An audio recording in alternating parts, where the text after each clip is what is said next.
Imaginons un peu la scène. On est coincé dans une réunion qui devait se terminer il y a comme 20 minutes.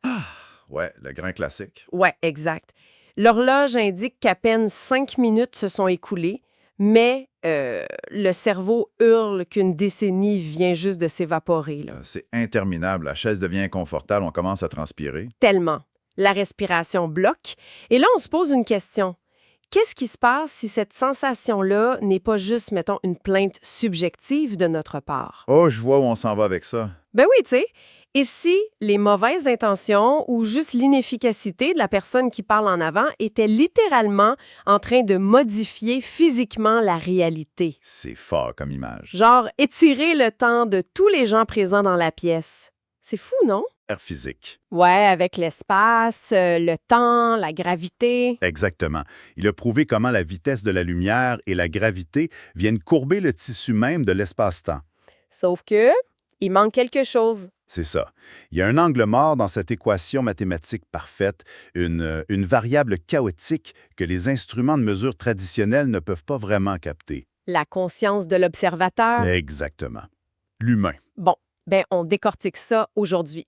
Parce que la mission de notre exploration en profondeur, c'est vraiment de plonger dans une architecture conceptuelle massive. Et le mot est faible. C'est très dense. Oui, très dense. Ça vient des notes, des scripts et des documents d'un penseur nommé Nickel Desgreniers, qu'on connaît mieux sous son pseudonyme Lilstein. Ouais, Lilstein, un esprit assez singulier, disons-le. Vraiment. Et l'objectif ici, c'est d'examiner une comparaison d'évolution complémentaire super fascinante. En fait, c'est le principe d'irrelativité générale relative d'Einstein, mis en contraste avec la relativité irrelative générale de Lilstein. Ce qu'il appelle souvent la relativité cognitive ou la relativité de Nickel. C'est ça. On navigue vraiment dans un territoire où la physique quantique frappe un mur de psychologie humaine, de code comportemental et honnêtement de sarcasme chirurgical. Oui, il y a beaucoup de sarcasme, mais les sources précisent très clairement qu'il ne s'agit pas du tout de démonter les travaux d'Einstein. Non, au contraire. C'est ça. Le but, c'est de les compléter. Si la relativité physique explique pourquoi le temps ralentit près d'un trou noir, mais la relativité cognitive de Lilstein, elle explique pourquoi le temps ralentit de façon atroce près d'une personne égocentrique. Ah, j'adore cette analogie. C'est tellement concret. N'est-ce pas? C'est l'introduction de l'intention humaine perçue comme une vraie force gravitationnelle. Fait que pour illustrer ça, il y a un texte dans les documents qui est, disons, particulièrement irritant à lire. Oh oui, je sais exactement de quel texte on parle. C'est un long paragraphe complètement circulaire, écrit sans véritable ponctuation, qui fait juste tourner en rond sur la nature du temps. Sans jamais aboutir. Jamais. En lisant, on sent la frustration monter. On roule des yeux, on a juste le goût de passer à autre chose. On a vraiment l'impression que l'auteur essaie de tester notre patience, genre. C'est drôle parce que le texte définit ça précisément comme le paradoxe performatif. OK, explique-moi ça. L'auteur ne teste pas juste la patience pour le plaisir, il crée un véritable environnement de laboratoire. Fait que le texte est un labo. Exactement. L'expérience ne se trouve pas dans les mots écrits sur la page, elle se déroule en temps réel dans la réaction physiologique de la personne qui est en train de lire. Donc, dans mon cerveau pendant que je m'énerve à lire. C'est ça. Le cerveau cherche naturellement une logique linéaire, une fin de phrase, une petite récompense intellectuelle. Un point à la fin de l'idée. Ouais. Et quand cette récompense-là est refusée par la structure même du texte, le cerveau perçoit un micro-stress. L'attention se fragmente. Mais attends, écrire un texte volontairement illisible juste pour frustrer les gens, est-ce que c'est pas juste l'attitude d'un gros troll arrogant? C'est ce qu'on pourrait croire au début. Ouais, parce que, tu sais, c'est super facile de justifier du mauvais style ou du bruit en disant « Ah non, mais c'est une expérience sociale. » C'est le réflexe naturel de penser ça, vraiment. Ouais. Notre vernis social nous pousse à exiger un contenu digeste, poli. Facile à lire. Oui. Mais les notes expliquent la mécanique cognitive derrière ce choix-là. La longueur exubérante, l'agacement, ce ne sont pas des erreurs de style du tout. Ce sont les vraies variables. Exact. Ce sont les variables expérimentales. Plus l'irritation monte chez le lecteur, plus le cerveau alloue des ressources neurologiques pour surveiller cet inconfort. OK, donc il travaille plus fort. C'est ça. Le taux d'échantillonnage de la réalité augmente. En d'autres termes, le cerveau prend beaucoup plus d'images par seconde. Ah, wow! Fait que si je prends plus d'images par seconde, le temps a l'air de passer plus lentement. Exactement. Par conséquent, la perception du temps s'étire considérablement. S'impatienter en lisant ce texte précis, c'est générer la preuve mathématique que notre perception temporelle est malléable. Malléable et surtout soumise à la frustration. Ouais. Le lecteur devient littéralement la preuve vivante de la relativité de Nickel. C'est capoté quand on y pense. Mais si le temps d'un individu s'étire de façon isolée face à un texte ou face à une situation précise, qu'est-ce qui arrive quand on met des humains en interaction? C'est là que ça se complique. Ben oui, parce qu'on se promène tous avec nos propres bulles de temps déformées, prêtes à entrer en collision les unes avec les autres. Et le concept développé dans les sources pour expliquer ces collisions-là, ça s'appelle le vortex relatif. Le vortex relatif, OK. Ouais, c'est essentiellement une boucle de rétroaction cognitive et sociale. Une boucle sans fin. C'est ça. Les textes parlent d'un cycle où l'entité consciente est piégée. Elle devient à la fois victime d'être coupable et coupable d'être victime. OK, attends un peu. Comment ça fonctionne concrètement, mettons, au niveau cognitif, là? Ben, tout repose sur notre jugement des intentions. OK. Personne A, d'accord, qui projette de la frustration. Peut-être même de façon totalement inconsciente. Elle a juste passé une mauvaise journée. Oui, exact. Et là, la personne B reçoit ce signal-là. Automatiquement, son amygdale, le centre de détection des menaces du cerveau, s'active. Alerte rouge. Voilà. La perception du temps de la personne B ralentit, le stress s'installe et B réagit avec une forme d'agressivité défensive. Fait qu'elle se protège. Exact. Mais là, la personne A reçoit cette agressivité-là de B et elle se sent alors légitimement victimisée, ce qui vient renforcer sa propre frustration initiale. Ah, je vois. Fait que les deux parties voient leur espace-temps déformé par l'intention de l'autre. Exactement, le vortex aspire toute l'énergie relationnelle parce que personne n'est capable de voir qu'ils sont, dans le fond, tous les deux en train de subir une dilatation temporelle induite par le stress. C'est un cercle vicieux parfait. Et j'imagine que l'environnement doit jouer un rôle massif là-dedans, non? Ah, primordial. Tu sais, quand on a tous nos besoins comblés, on ne réagit pas du tout de la même façon que si on est épuisé ou en mode survie. Ben, c'est là que les documents illustrent cette géographie de la perception avec le principe de la thermodynamique sociale. Thermodynamique sociale, j'adore le terme. C'est très parlant. Prenons une personne dans un confort matériel total, à Westmount, par exemple. OK, belle maison, pas de stress financier. Exact. Le système nerveux est apaisé, le cerveau n'a pas du tout besoin de scanner l'environnement pour trouver des menaces immédiates. Il est relax. Ouais, fait que le temps est compressé, les journées filent doucement, les semaines passent vite. OK. Maintenant, déplaçons le contexte, mettons, dans un désert en Égypte. Ou pire, sous le froid glacial et la longue noirceur du Yukon en plein hiver. Ouf, OK, le contraste est énorme. Le corps manque de vitamine D, les nutriments sont rares, le système sympathique est en hypervigilance constante. Mode survie activé à 100%, là. C'est ça. Et dans cet état-là, chaque seconde dure une éternité, parce que le cerveau évalue la survie à chaque instant. Il prend beaucoup plus de données. Mais tu sais, on n'a même pas besoin d'aller au Yukon pour vivre ça. On le voit tous les jours sur nos propres routes. Oh, l'exemple classique du trafic. Ouais. Imaginons un gestionnaire de chantier de la ville qui décide de bloquer une artère principale en pleine heure de pointe pour sauver genre 2 $ sur une patch d'asphalte. Au lieu de faire les travaux de nuit, ce qui serait logique. Exactement. Il crée un goulot d'étranglement monstre. Ben, ce scénario-là, c'est l'exemple parfait d'une anomalie gravitationnelle dans la grande toile sociale dont parlent les textes. Comment ça? Le gestionnaire, avec son intention d'économie minuscule, très linéaire, il vient littéralement implanter un micro-désert de survie au beau milieu de la ville. Un micro-désert, wow! Ouais, les automobilistes, les travailleurs en retard, tout le monde autour subit soudainement ce stress-là. Le rythme cardiaque augmente. Exact, la patience s'évapore, le taux d'échantillonnage cérébral explose, le temps s'étire pour des centaines, voire des milliers de personnes. Fait que l'intention de ce gestionnaire-là a littéralement hacké la réalité temporelle de toute la collectivité. C'est exactement le terme. L'efficacité globale s'effondre parce que cette intention un peu mesquine a créé une distorsion qui coûte infiniment plus cher en énergie humaine que les pauvres 2 $ économisés à la base. C'est fou! Ça donne le vertige de voir l'intention non pas juste comme une pensée abstraite qu'on garde dans notre tête, mais vraiment comme une force physique agissante. Une force qui déforme la réalité. Oui, mais tu sais, en physique classique, une force, ça se calcule.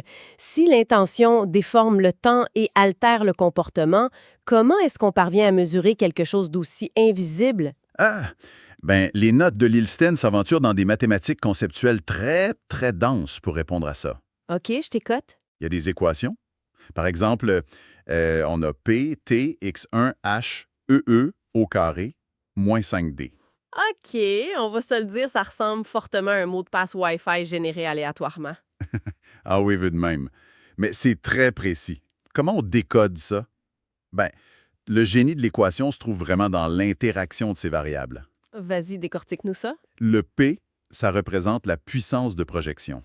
OK, Le T, c'est le temps. classique. Le X1, c'est la variable de l'intention originelle de l'individu qui émet le signal. Donc, ce que la personne veut vraiment dire ou faire. Exact.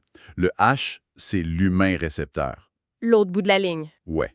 Mais là où ça devient vraiment explosif, c'est le EE au carré. EE au carré. C'est l'énergie émotionnelle élevée au carré.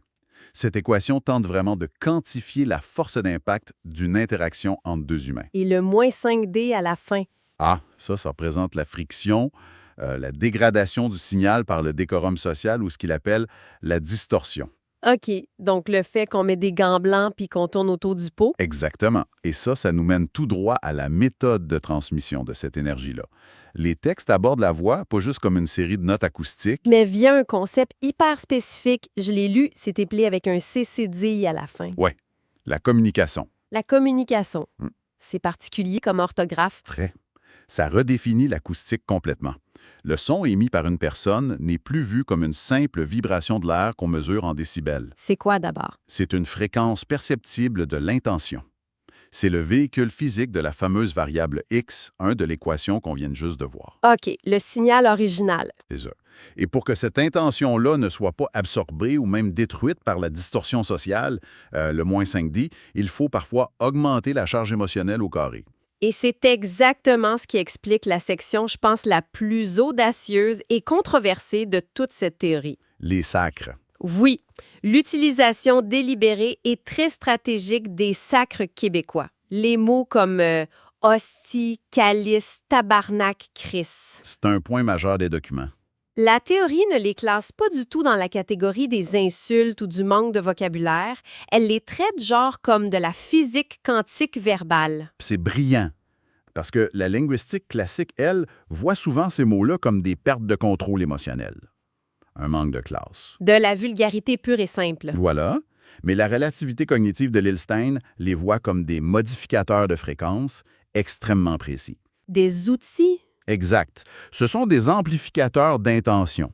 Quand un signal risque d'être ignoré par un récepteur qui est, mettons, apathique ou distrait, l'ajout d'un tel mot vient saturer la fréquence. Ça force l'écoute. Absolument. Ça agit un peu comme de la distorsion contrôlée sur une guitare électrique. Le son devient plus rugueux, plus sale, mais il a la capacité de percer un mur du son que la clarté polie, bien lisse, ne traverserait jamais. OK, mais il faut qu'on s'arrête là-dessus 2 secondes. Pourquoi choisir la rudesse? Non, mais tu sais, si le but, c'est d'être compris, utiliser un langage qui choque les conventions sociales ou qui risque de blesser profondément, ça semble complètement contre-productif. On pourrait penser ça, oui. Ça crée des murs, ça ne les détruit pas. Ben, la mécanique en jeu ici s'appelle le choc thermique de l'intention. Choc thermique, comme en métallurgie? Exactement la même logique. Les notes expliquent que la politesse constante, ça crée une température ambiante qui est toujours tiède. Confortable, mais plate. Ouais, et dans cette tiédeur-là, les messages importants se perdent complètement dans le poly-blanc de la bienséance. On n'écoute plus. C'est ça. Donc, le mécanisme est similaire à forger une lame d'acier. Si on veut durcir le métal, on le chauffe à blanc. Et bang, on le plonge brutalement dans l'huile froide ou l'eau glacée. Le choc thermique fixe la structure. En communication, selon la théorie, si on livre une observation brutale, enveloppée dans un sac de sagre qui pèse, l'équivalent d'une tonne sémantique, Ouais. et qu'on fait suivre ça immédiatement d'une preuve indéniable d'amour ou d'affection profonde, Ah, wow! ben on crée ce contraste massif-là. Le chaud et le froid. Fait que le mot, le sacre, agit un peu comme un bélier pour défoncer la porte blindée de la personne. Et l'affection vient livrer le message doux de l'autre côté. C'est une excellente métaphore. Et les textes précisent que les différents mots ont des densités différentes. Comment ça? Ben, le tabarnak, c'est décrit vraiment comme une porte blindée lourde et très percutante. Ça fesse. Ouais. Le Chris, lui, la fréquence est plus aiguë. Il a tel noyau, il vise l'essence même de la valeur. C'est chirurgical. C'est exactement ça. Le but de l'exercice n'est jamais de détruire l'autre personne. C'est une méthode, oui, chirurgicale pour contourner les mécanismes de défense superficiels. Et la réaction de la personne en face nous dit tout, dans le fond. Exact. La réaction du récepteur vient valider l'expérience en temps réel. Fait que si la personne se braque juste sur le mot utilisé, Si elle se braque uniquement sur le choix du vocabulaire et refuse d'écouter le fond, elle démontre qu'elle vibre à une fréquence d'apparence.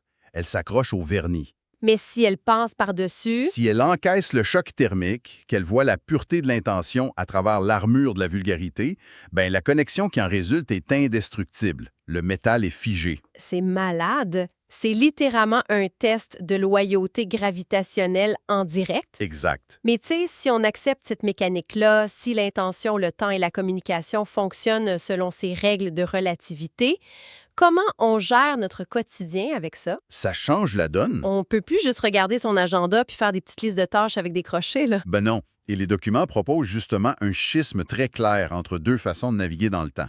Lesquels? La pensée linéaire d'un côté et la pensée de l'architecte de l'autre. OK, la pensée linéaire, c'est quoi, là? Le penseur linéaire, il subit le présent. Il est passif. Oui, il réagit aux événements qui se présentent sur le tapis roulant de la vie au jour le jour. Et l'architecte? L'architecte, à l'inverse, lui, il comprend la grande toile. Il voit d'en haut. Il voit les interconnexions. Il sait, de façon très lucide, qu'une intention placée exactement au bon endroit aujourd'hui va modifier la courbure du temps pour les 10 prochaines années. Il y a d'ailleurs une allégorie économique dans les textes qui illustre ça d'une façon fulgurante, je trouve. Ah oui, le fameux 50 $. Ouais. L'architecte voit la capacité d'action dans le présent comme un beau billet de 50 $ neuf. C'est un potentiel unifié. C'est léger dans les poches, ça prend peu de place, mais ça possède une force de frappe importante si on le déploie stratégiquement d'un coup. Exact. Et le drame de la société moderne, selon Lilstein, C'est que le besoin de sécurité et de contrôle paralyse les gens. tellement.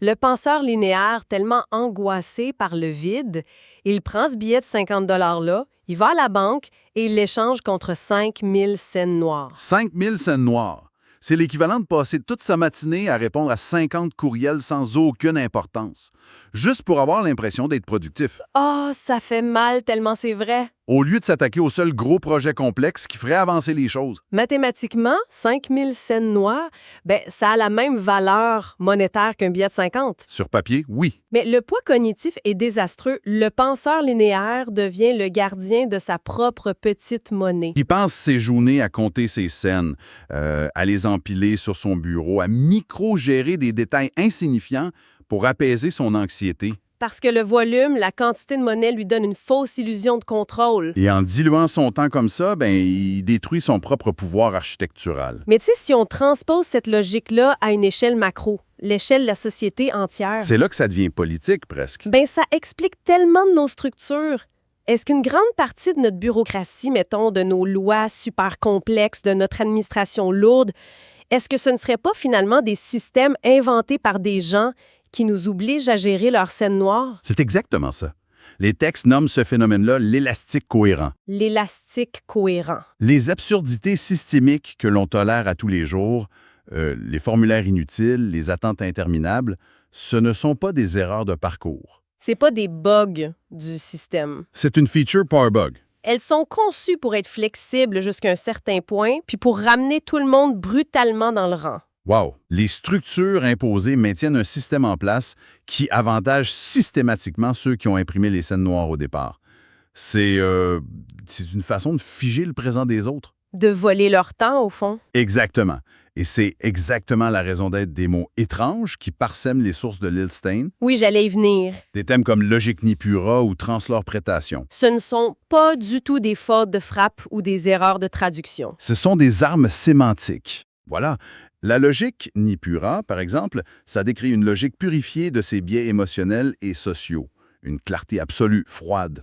Et la transloprétation? Ça désigne l'action simultanée de traduire un signal et d'interpréter l'intention cachée juste en arrière. Fait que pourquoi il invente ces mots-là? Parce que si on utilise les mots qui sont approuvés par les systèmes linéaires de la bureaucratie, on est automatiquement piégé dans leurs limites conceptuelles. On joue dans leur jeu avec leurs règles. C'est ça. Liechtenstein forge les propres néologismes pour arracher son propre espace cognitif.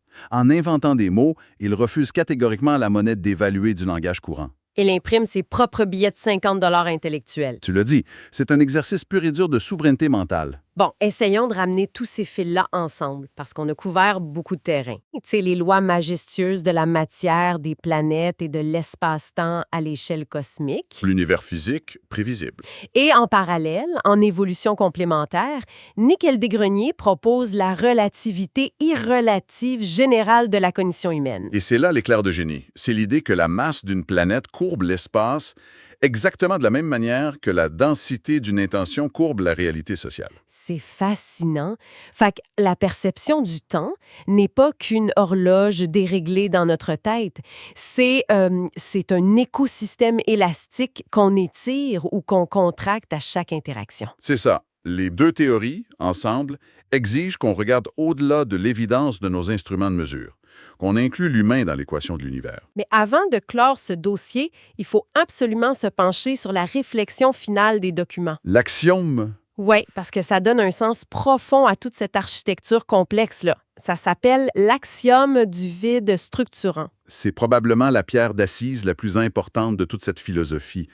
L'axiome, ça postule une évidence géométrique très simple. Qui est? Pour qu'une structure comme un cercle ou un trou existe dans la réalité, il doit impérativement y avoir du vide au centre. OK, c'est logique. La bordure solide définit la forme extérieure, oui, mais c'est l'absence de matière, le vide intérieur qui confère sa vraie fonction et son sens à l'objet. Parce qu'un cercle qui est rempli, ce n'est plus un cercle. C'est un disque. Ça n'a plus la même utilité. Et la connexion de cet axiome-là avec l'apprentissage et le parcours humain, je la trouve vertigineuse. Ah, ça remet en question. Si on regarde notre éducation classique, l'accumulation de diplômes académiques, les bacs, les maîtrises, on pourrait voir ça comme une façon de remplir l'esprit. Le remplir à ras-bord. Mais les notes évoquent le fait de n'avoir, mettons, qu'un secondaire 1, par exemple. Dans un système linéaire conventionnel, c'est vu comment? C'est vu comme une lacune immense. Un trou béant dans le CV, un manque. C'est ça. Mais la relativité cognitive renverse ce paradigme-là de façon super spectaculaire. Ce vide n'est pas du tout un échec. Au contraire, c'est le prérequis architectural. Explique ça pour ceux qui nous écoutent. Une éducation trop rigide. Ça vient remplir l'espace mental avec les dogmes, les règles et les limites des penseurs précédents. La coupe déborde de l'information des autres. Il n'y a plus de place pour du nouveau. Exact. Ne pas posséder ce bagage académique lourd-là, ça offre l'immense espace métaphorique nécessaire pour innover. Sans ce vide initial, il n'y aurait littéralement pas eu d'espace cognitif disponible pour concevoir, de toutes pièces, un système aussi vaste et original que la relativité de Nickel. Le vide n'est pas une faiblesse. C'est la page blanche indispensable à l'innovation radicale. Wow! Ce concept force vraiment une réévaluation complète de nos propres vies. Tu sais, ce qu'on passe notre temps à cacher, ces espaces-là qu'on perçoit comme des retards, des manques d'expérience, des échecs cuisants. Ce sont peut-être les fondations exactes? Exact, les fondations des structures monumentales qu'on est destiné à bâtir. Fait que la prochaine fois qu'une minute semble durer des heures dans un trafic inutile ou qu'un mot rude frappe de plein fouet, Avec un bon vieux sacre? Oh. Ouais, ben la question à se poser n'est plus de savoir l'heure qu'il est ou de s'offusquer de la forme. La question, c'est de savoir qui est en train d'étirer l'élastique de la réalité. c'est la seule vraie question. Sommes-nous le simple passager soumis aux intentions des autres ou allons-nous enfin utiliser le vide pour coder notre propre espace-temps? Sur ce, merci de nous avoir accompagnés dans cette exploration en profondeur. À la prochaine!